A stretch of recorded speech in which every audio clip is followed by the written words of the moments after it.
Did it start? Oh.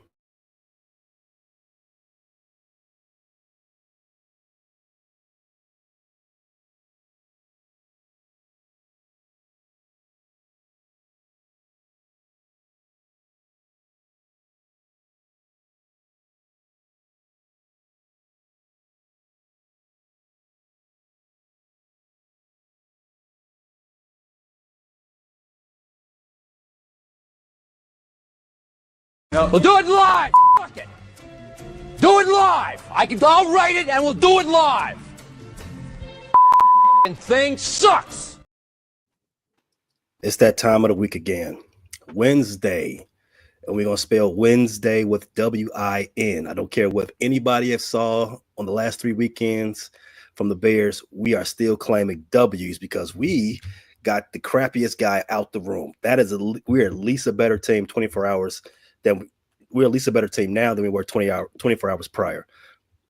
Gentlemen, Dave representing the Vikings and the dynamic duo June and B. Foster representing those Detroit Lions. How you fellas doing? Doing all right. Feeling like a winner. As you should. Yeah. As you should. I wish that I could have the upbeat inflections in my voice that you two have, that you three gentlemen have. But settle down, everybody. We are not going to talk about Bears first. We're gonna give everybody that. We're gonna put all that meat on your plate a little bit later. But first, I'm going to lean into my co-host. Dave, we'll start with you.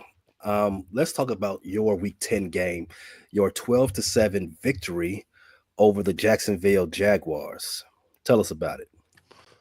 Well, believe it or not, the Minnesota Vikings dominated.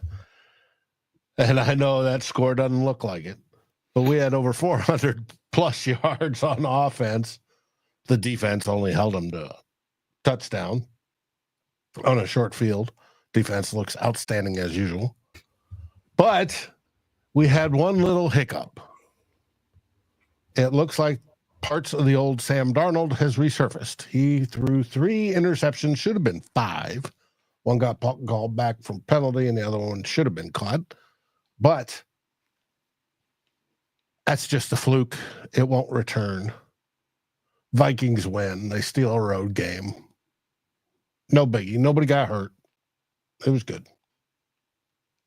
Anytime you get to leave a game with no injuries and more points than the other team, that is a great day to be a football fan. Am I right? Am I right, Dave? Yes, most definitely. Especially after today when we hear J.J. McCarthy had a second procedure done. We gotta come back to that. We definitely got to come back to that. June and B. Foster, you all had a little bit more fireworks in your game. Sunday Night Football, I love it when they put you all in prime time because not only is it easy betting on my parlay, but it's great fantasy atmosphere, it's great fantasy theater and football theater as well. I love Dan Campbell. Tell us about this game that you all played against the Houston Texans. Well, don't worry, Dave. We got you on the 5 interceptions. We got you covered. Right. Yeah, I noticed. Yeah. Golf probably had his worst day as a Lion, statistically and just overall play. Looks like 5 interceptions. I don't care what you say about a Hail Mary. That counts. That's in the stat sheet. An ugly first half of football on our part. I think we had like one good offensive drive and allowed several drives for the Houston Texans and allowed a closing drive in the half to end the first half, but it was a tale of 2 halves. No points allowed in the second half. We engineered 19 points to two very long, narrow field goals, one to tie and one to win. You got to be able to win ugly. I mean, it happens. Like, you're going to have those games where it's not going to be pretty, and it's better to come out on the win side of the ledger when you do have those ugly games. So whether it's 12-7 or whether it's 26-23, you leave the you leave the game without crazy injuries, and it is what it is. You just have to take it with a grain of salt. I think Goff played a horrible game, and that's an exception to what he's been showing. I don't think he'll have too many games like that. And when he does have a game like that and win, it's okay. It's not concerning. Everybody's entitled to a bad day. I think the more emphasis was with the Houston Texans defensive line, how they handled the Detroit Lions offensive line in the first half. It was really, really dismantling, seemed like. Sorry, Foster, you want to chime in? No, you good. Yeah, we definitely had some protection concerns, which we had going into the game. And that secondary, we talked about the two rookie defensive backs. They accounted for 3 of the 5 interceptions on their own. So yeah, we didn't protect the ball very well, but we did enough to ultimately get the job done. We were able to shut down Joe Mixon. Our corners finally were able to record interceptions. Carlton Davis had an exceptional game tackling, and he had 2 interceptions as well. And yeah, we had a rough start to the first half, but we were able to get the job done.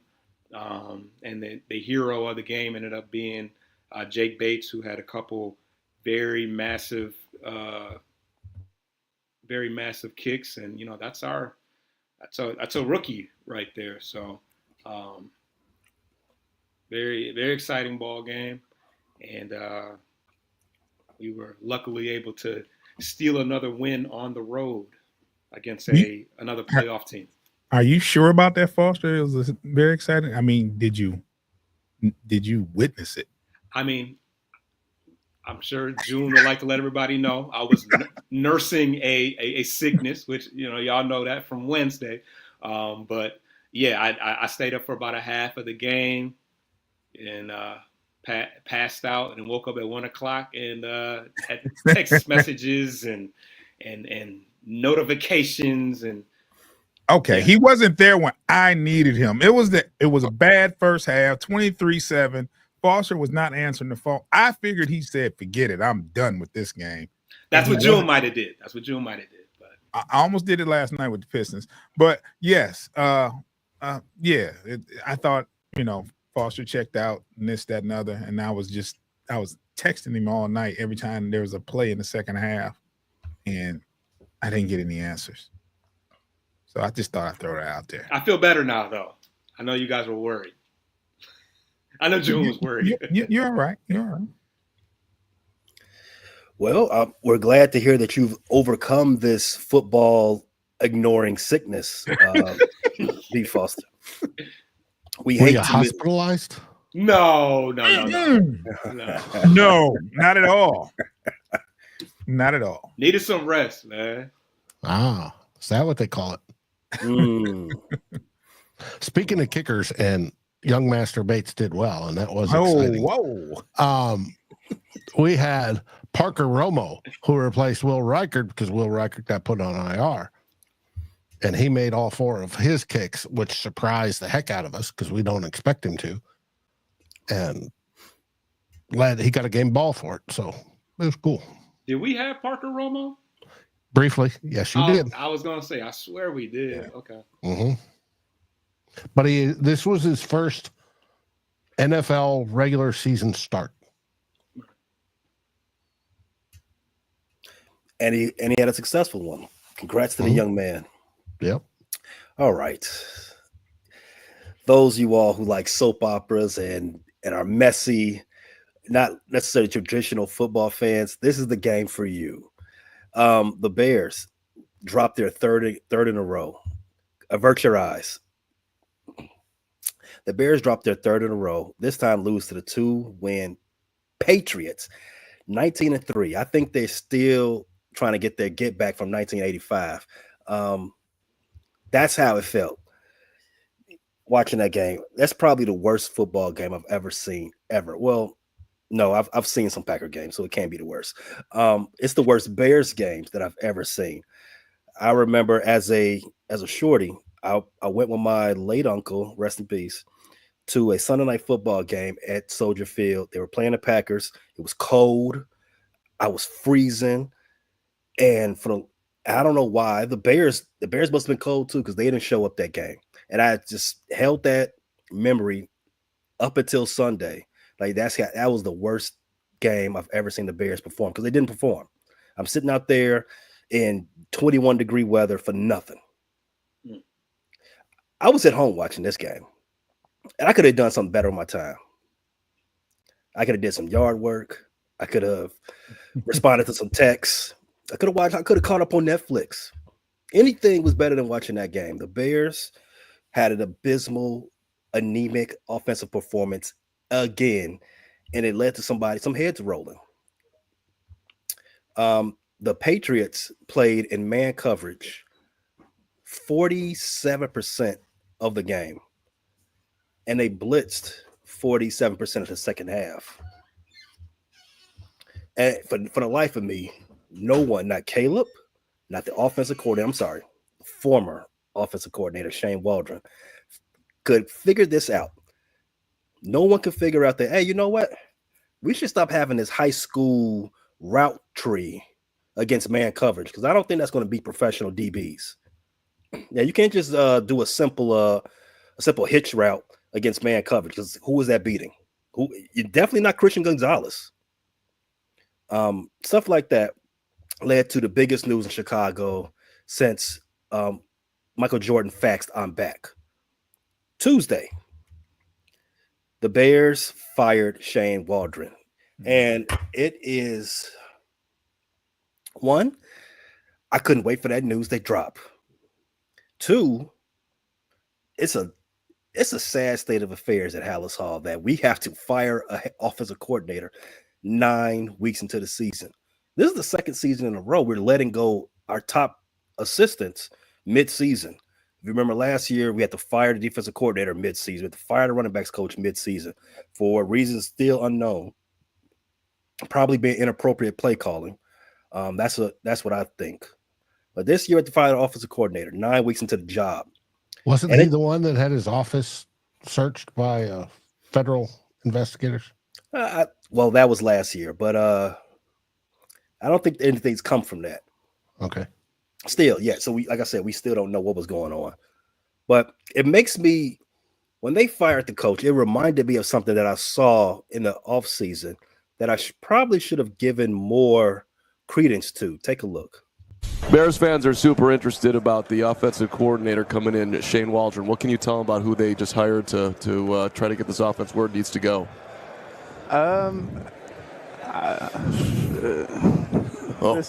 This is live? Yeah, we're not live. We're not live. I'm playing. Good luck to y'all. I mean, he's a great person, great offensive coordinator. I should have known. I should have known right there. And not just me, Matt Eberflus, whose time is running out in Chicago as well. He should have known. If he saw that, he said, whoa. You don't get your vote of confidence from the players you just coach? Hey, resend that. Hey, throw his paperwork away. We got to find somebody else. But this is the best you can get when you retain a lame duck coach. You're not going to get the top of the pick of the litter. You're not going to get that. You're not going to get the best thing available because they don't want to come in and have to sit behind or take orders from somebody whose job is tenuous at best. We do things all wrong in Chicago. Everything from trying to get a stadium built to electing the right people, winning damn games. Y'all saw the White Sox over the summer. They don't know what they're doing. So that was Tuesday. Going into today, Wednesday, the Bears finally cut Nate Davis, which that experiment, I think that was the only, no, that's not the only. That was the only free agency acquisition, big name acquisition on the offensive line from Ryan Poles, who's another guy whose job is hanging on by a thread. He signed Nate Davis to a 3-year, $30 million deal, and he was cut today. If you watch, listen to our shows, and we're available everywhere you get podcasts, Apple Podcasts, Spotify, YouTube, Music, iHeartRadio, and others. If you listen to our shows over the summer, I was saying it repeatedly every episode. Why is Nate Davis still out on this team? Why has he not been cut yet? We gave him most of the money. Get him out of here. He don't practice. He's always hurt. And when he does play, he's a turnstile. Bears finally decided, okay, week 10's, we've seen enough. Week 10, huh? Week 10, after Caleb Williams, the franchise quarterback, the guy you've invested so much into, after he's hit the pavement. We call it pavement in Chicago because Soldier Field grass is not soft. After he's hit the pavement 18 times since the bye week, you say, okay, we got to get rid of some of these bums. A little reactionary for my taste, but okay, sooner rather than later. Fellas, do you all have any observations or takes that are coming from out of the Windy City? The play calling was horrible. Calling hitches that are 3 yards shy of the first down is bad. Absolutely bad when they're covered. All the sacks taken are bad. Very bad. Not developing your young stud quarterback. Bad. I agree. Obviously, the lack of upward thinking after we left the bye week, there is a mystery in Chicago. Like, what happened? We had some dynamic play calls going into the bye week. We was on that 3-game winning streak. We had pre-snap movement. We had excellent route combinations. All of that has disappeared. We don't have anything going on pre-snap. We're just going out there.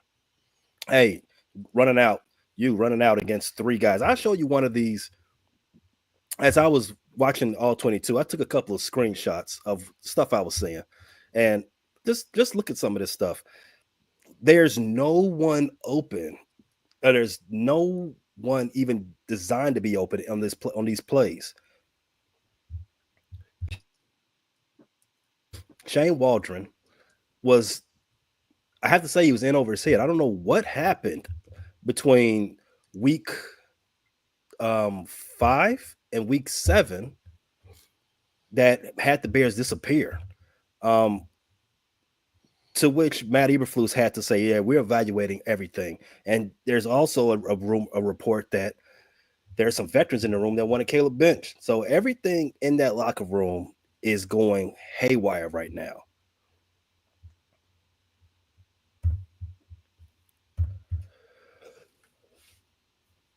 But enough about the Bears. Dave, you have some big news. What happens to J.J. McCarthy?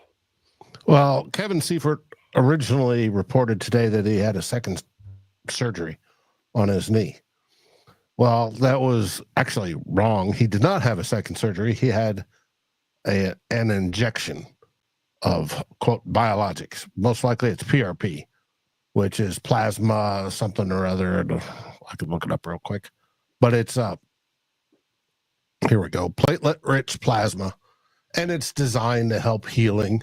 There was a little swelling on the knee because of his recuperation. They took care of it. Everything's on schedule. Everything's going to be just fine. But it had Vikings fans with their typical "we can't have nice things" posts out and about today. But it's going to be just fine. So you're not saying this is anything dire, anything that's going to set his recovery back? Okay. Nope. All right. He's going to be ready for training camp. All right. excellent. OTAs. I cannot wait to do these shows when there's a QB controversy to talk about. But all right. Is there any news percolating this week out of Detroit? Oh, come on, guys. None of note. As you noticed, Sunday, Zadarius Smith didn't play, but he will be. That's the biggest news, that he'll be on the field this Sunday. It's been a couple of minor roster moves, but nothing that moves the needle at all. Just I think Terry Arnold had a small injury, but nothing major coming out of Detroit right now. Awesome. I did notice that Jameson Williams, he returned from his suspension. His suspension of nasty work. Happy that he's back.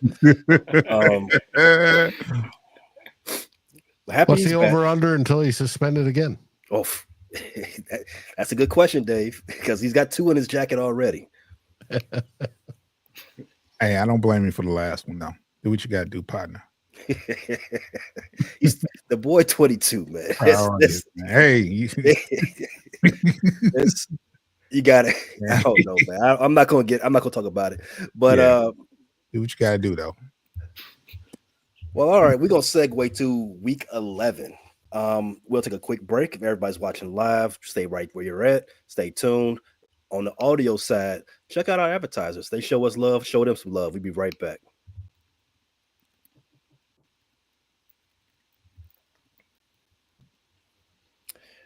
So, who's on the schedule this week for the Vikings, Dave? We go down to Tennessee to face Will Levis. Oh, wow. Mm-hmm. He's still a quarterback there? Yes. Yeah, they're having a carousel down there. It just depends on the week who's going to start. Yeah, but they've already announced it's Will Levis this week. Yeah. They played pretty okay with Mason Rudolph. I don't know why. I know why. They invested a lot into Will Levis, but geez, you gonna keep throwing him out there? Ugh. Now they're a weird team. They're like the number 1 pass defense, but they're also last in the league of giving up points. Which doesn't make a whole lot of sense unless you run on them. And their offensive line is roughly equivalent to the Bears' offensive line. So it should be fun for our defense.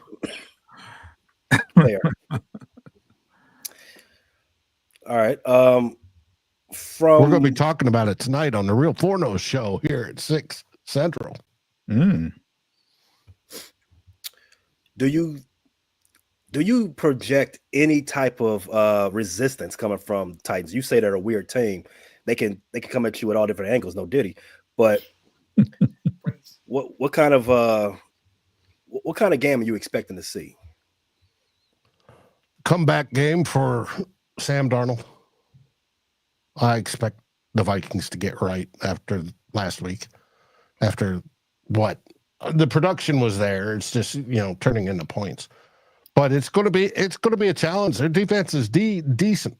It's their offense that just can't figure anything out. Yeah.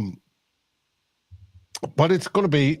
I don't think it's going to be a blowout by any means. But I think we're going to score 3 touchdowns and win easily enough. We should. So Sam Darnold is the new Sam Darnold is going to make a return against the Titans front 7. Okay, that's what I'm saying. Excellent. The first 5 weeks, Sam Darnold, not the last few weeks, Sam Darnold. I love to hear it. I love to hear it when you're not playing my team. Wait till next Wednesday. We'll be talking about that. We'll be coming off a win, so we'll be good. Dave, I'm not Dave, but my Detroit brothers. What do you guys got on the schedule for this week? We have Jacksonville, Jags. Oh, who we played. Mm-hmm. You guys both have faced those teams, right? Mm-hmm. Gave both won. Gave us a severe whipping. Did they? I thought you beat them. We did. They did. It was bad. It got ugly for Jacksonville. And they hometown, London. That's right. Tell us about it, Joe. What's going to happen this Sunday? Lions versus Jaguars. Well, of course. I mean, it's the Jags.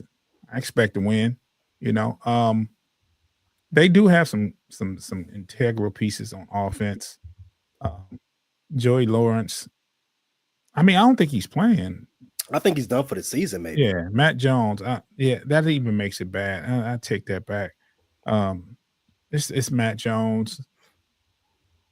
I just expect to win. I don't expect it to be for some odd reason. I don't think blowout. But if you look at the way they've been playing, maybe I should expect it. Hopefully, Golf has a bounce back game and returns to form. That's what I'm expecting to see. And the young corners, the young corner Terrion Arnold gets some decent reps this week because he's still learning and figuring his way out. Still a little handsy, still gets a penalty every game. And I want to see what Carlton Davis does. He had a breakout game last game. As Foster mentioned, not only did he have 2 interceptions, but he was very good in run support. And he was doing what we needed him to do as a number 1 corner. So it's going to be really interesting to see. After you have a game like that, you worry about a letdown game. So especially being from Michigan and watching the Lions, they have that game every now and then where they drop a dud and they lose to someone they ain't supposed to lose to. So we're on the lookout for that. Where's this game being played? Is it here, Foster? I believe it's in Jacksonville. I should know that. The Jaguars, they had an opportunity to win that game last week against the Vikings. It was just for, what's his name? Trevon Walker. He doesn't have the clutch gene. He did something dumb right when they was trying to get the ball back. And what was it? A penalty. He had a unsportsmanlike conduct penalty, which gave the Vikings another set of downs and effectively ended the game for them. If I was to ask you all, would it be another close game with the Lions? Is it yes or no? No. Well, first and foremost, I gotta shout out the Jags because they did pass up on Aiden Hutchinson so that they could have Trayvon Walker. So that is one thing that we will always appreciate them for. But the Jags are they're pretty bad. They're coming off a loss to Minnesota. They're 2-8 on the league, 2-8 on the year, and they are on pace for the Travis Henry. Was it Travis Henry sweepstakes? Hunter. Hunter, not Henry. Hunter sweepstakes. So that's pretty much all they have going for them right now. They got Mac Jones as their starting quarterback. Is Trevor Lawrence really out for the year? Well, he's out for this week. That's for sure. I saw a tweet saying he's out, ruled out already. The thought is that he's not going to play anymore. His shoulder strain is kind of severe. But they have not ruled him out yet. Same as Travis Etienne. I don't think he plays anymore either. He played last. He played this weekend. He did. Yeah, I missed it. I just thought it was Bixby from this point on. He's not having a great year. I mean, the one bright spot they have right now is Brian Thomas, who's having a pretty good year. That's the one guy that I got circled that we need to contain. He's got 5 touchdowns already this year. So, other than that, they're not hitting on much. Their defense is dead last in the league. But they do have 2 solid edge rushers, Trayvon Walker as well as Josh Haynes Allen, who's got 5 sacks. Walker's got 7.5. So obviously we have had some issues protecting the edge. I'm not sure whether or not Taylor Decker is ready to return, but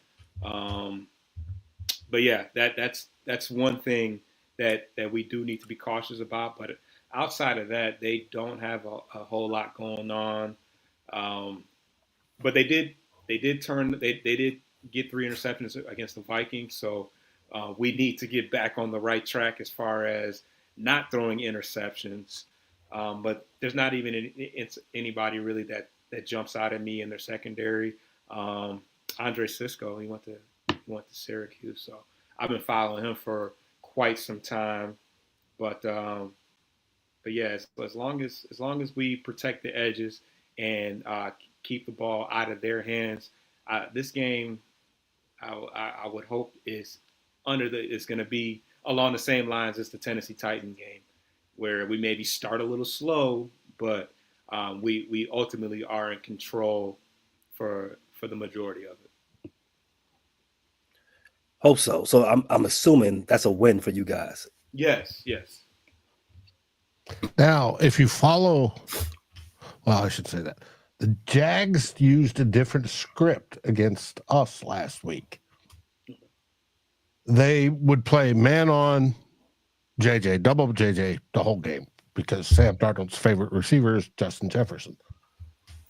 But what they changed was Sam Darnold is the number one quarterback in the league under pressure, under blitz for throwing. They blitzed him once. The whole game. Darnold once the whole game, you're saying? Yeah, they blitzed Darnold once the whole game. And they kept 8 guys back, 7 or 8 guys in the defensive backfield and said, beat us that way. And Darnold was off target almost all day. But it is what it is. With our running game, with our run game, that's gonna be a tough strategy to try to pull off. Yeah. We had a good day running. Oh, did you? Okay. Yeah, and with tight ends. Tight ends did great. Hawk was phenomenal. Even the other guy, what's the other guy's name? Oliver. Yeah. He's solid. Mm-hmm. Yeah, we had a great day with those guys. The other 2 teams in the division, they have a game this week. The Packers had their bye last week, so that's why we didn't review their game. They lost, as they tend to do. Who is the best quarterback in Week 10 from the division?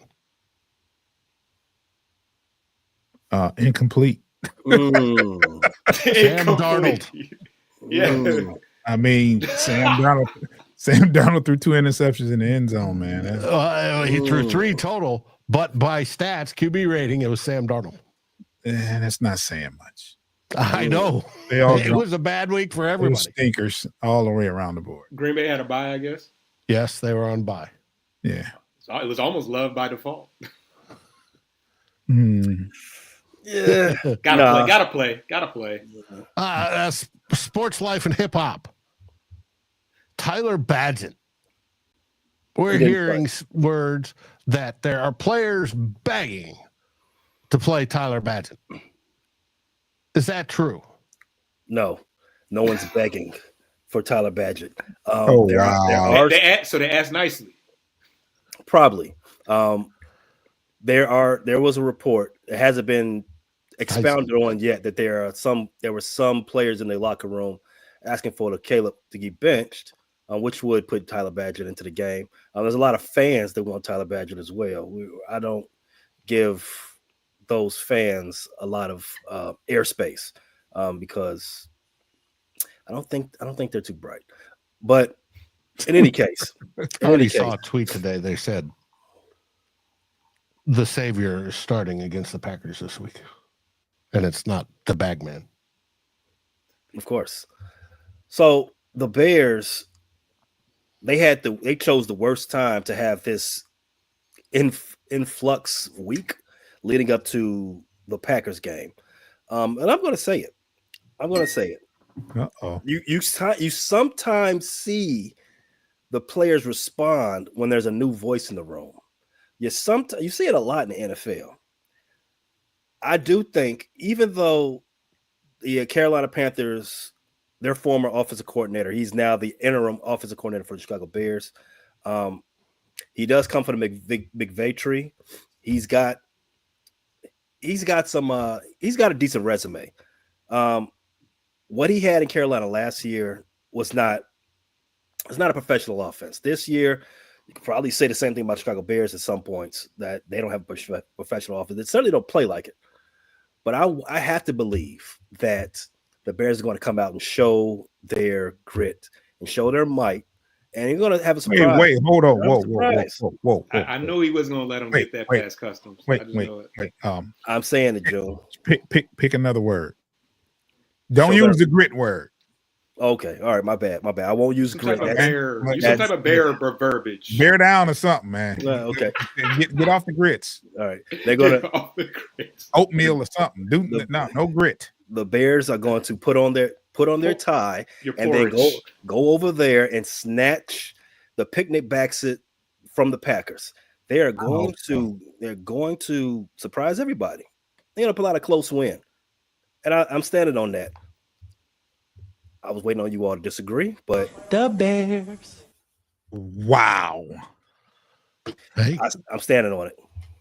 So you're predicting a Bears victory over the Packers this week. I am. I In would. Chicago. There you go. I like that. I am. That's right, Pay. Damn it. Damn it. hey, there's one thing we all agree on, and that's FTP.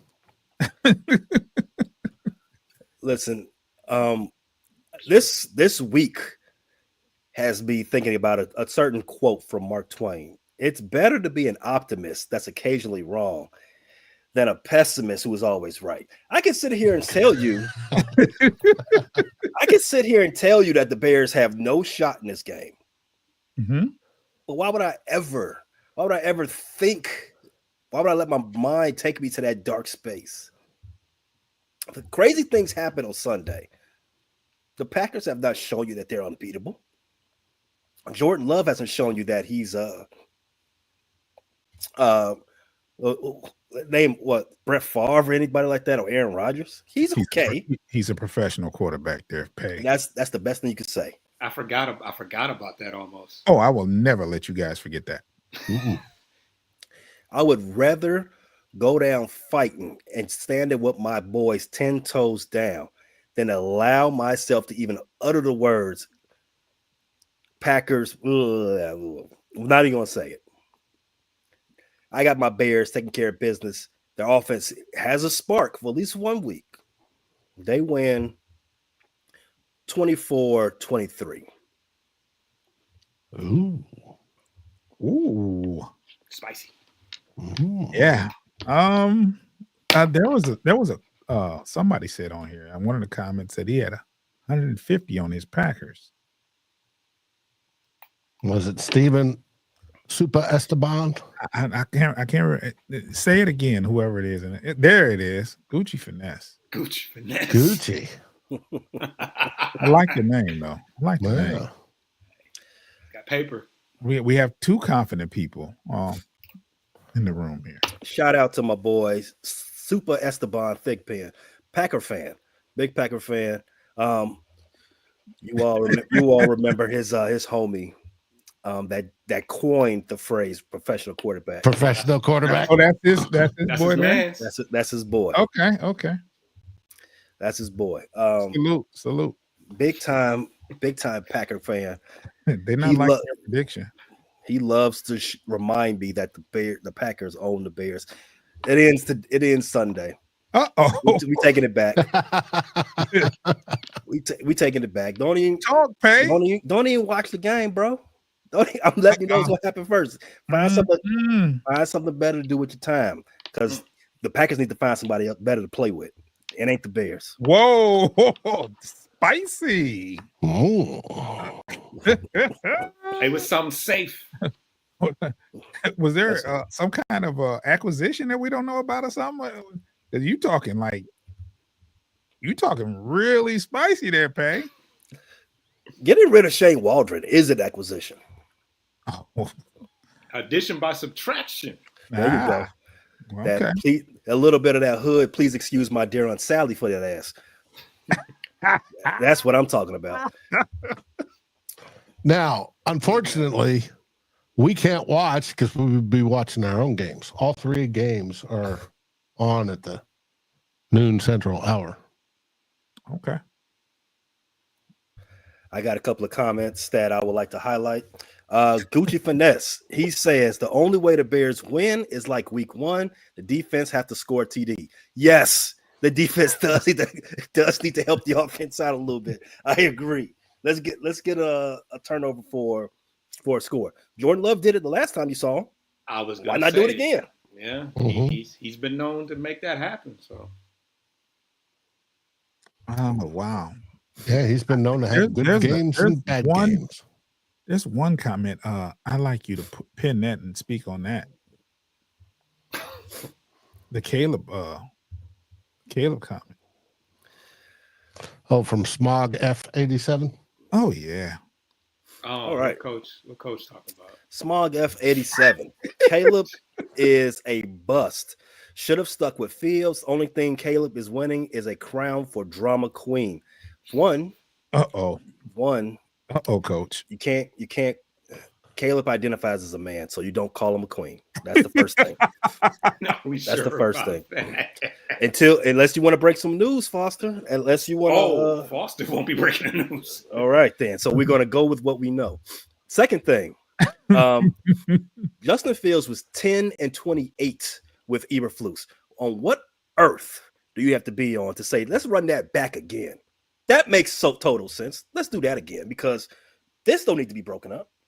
10-28, we're going in the right direction. No, it's the NFL. You're constantly moving. What is Williams with Eberflus? 4-6 on pace no, to what?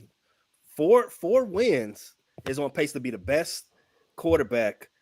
Have a better season than Justin Fields had in 3 seasons. Still on pace, even with these last 3 losses. But you guys got a hard schedule. You got to admit it. That's fine. That's fine. We knew what the schedule was months ago. We still got to show up and play ball. We got to put our pads on just like somebody else. We just got to go out there and pop them. Hey yo, let's get spicy. Sports Life and Hip Hop, my boys. You all did a show with them the other week. Okay. Wow. They didn't want to flex Bears and Packers? Of course they don't. Why would they do that? I wouldn't even advise that. Don't let me wait all Sunday just for that. Where's the game? Anthony Caponelli says NFL's dirtiest team is the team from Wisconsin. That's correct. Wow. They've been dirty for 30 years. Dirty 30. Where's this week's game? Is it in Green Bay or Chicago? Chicago. It's in Chicago, right? Okay.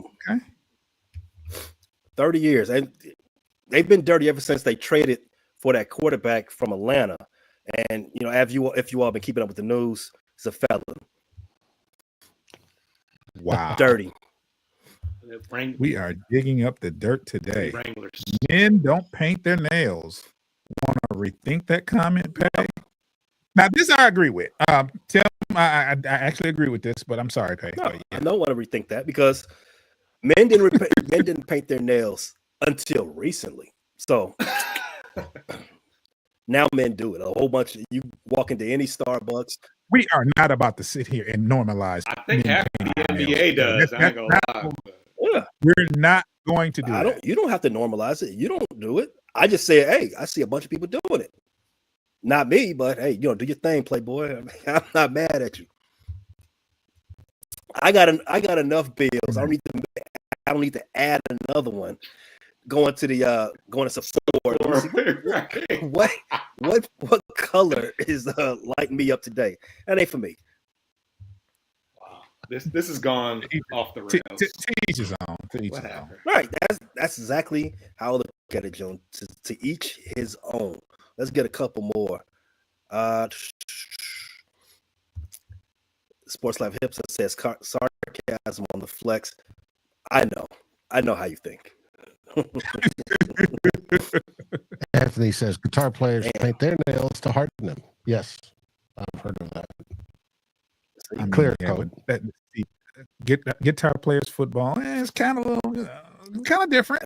Hey. What's my man name that played with Go Diddy? Played with Bruce Springsteen. What was the guitar name? Steven I'm blanking. I know what you're talking about. Say he's not tough. That guy. I mean, I wouldn't want him to be my quarterback though.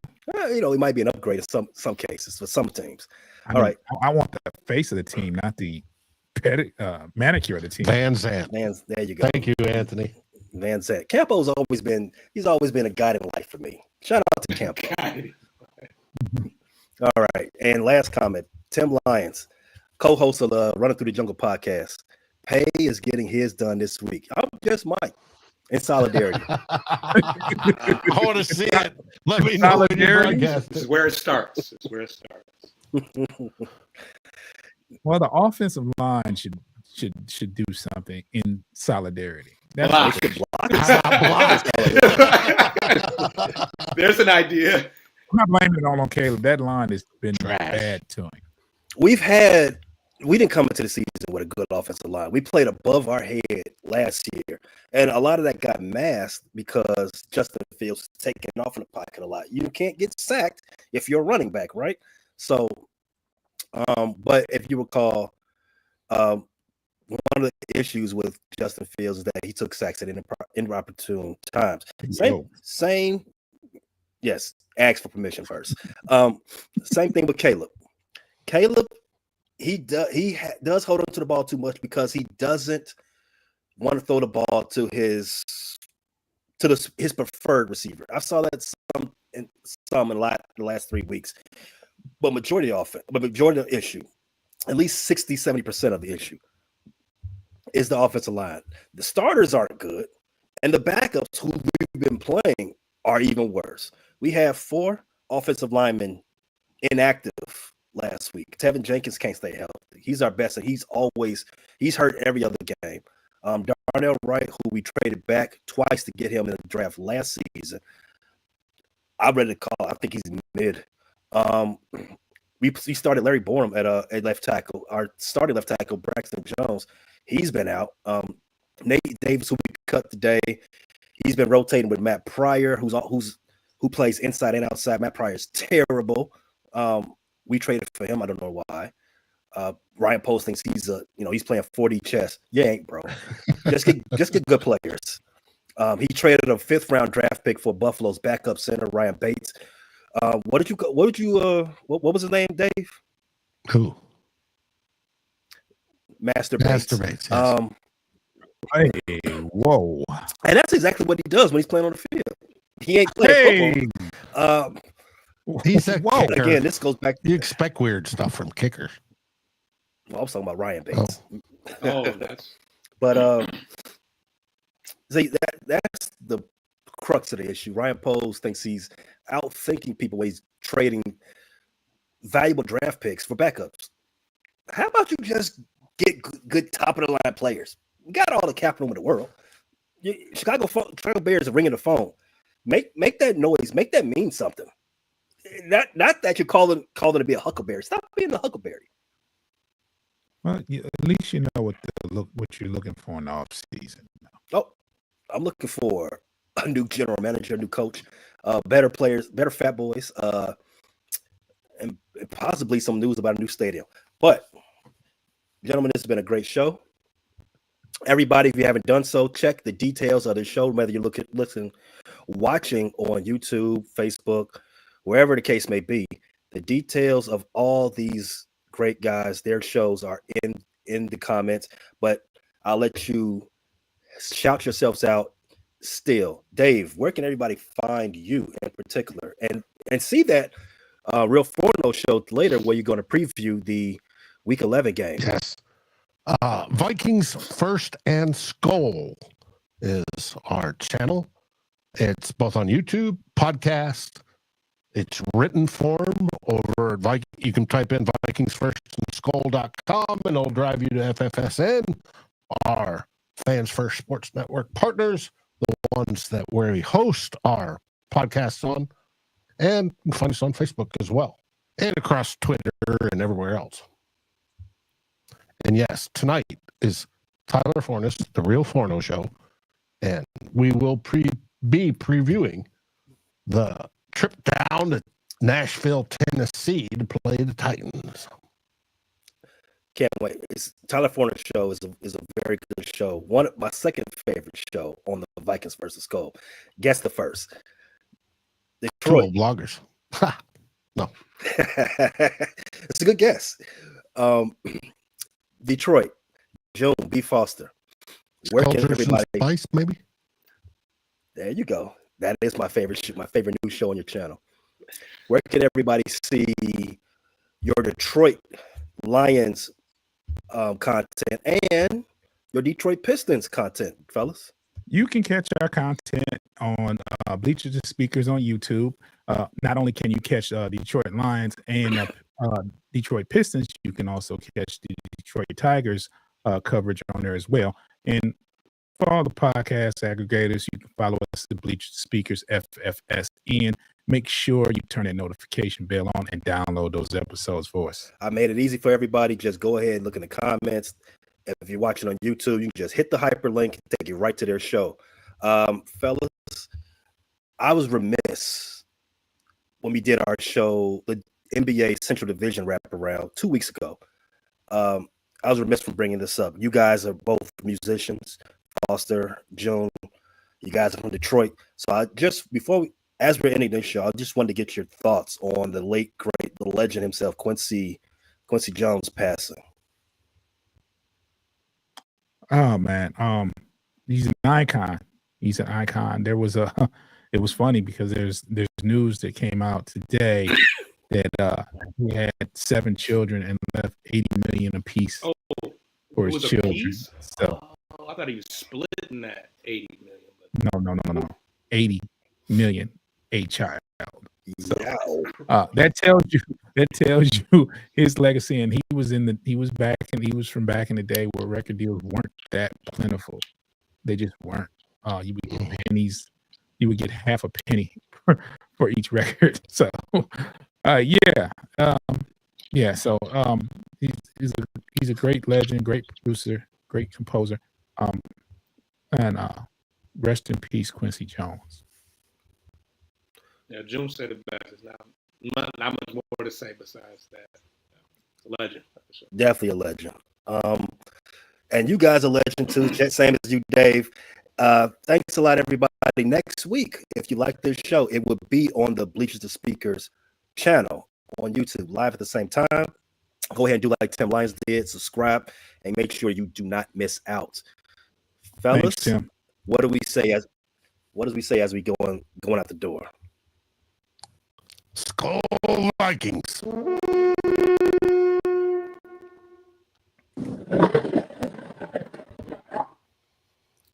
The Bears. Wow. See you all next week. Thanks for listening to this latest edition from the Frustrated Chicago Sports Fan channel. Whether you listen to this on Apple Podcasts or Spotify or watching on YouTube, make sure you like, subscribe, share with a friend, and hit the notification bell so you never miss a drop. And all my homies from Chicago, we say 3 things: bear down, go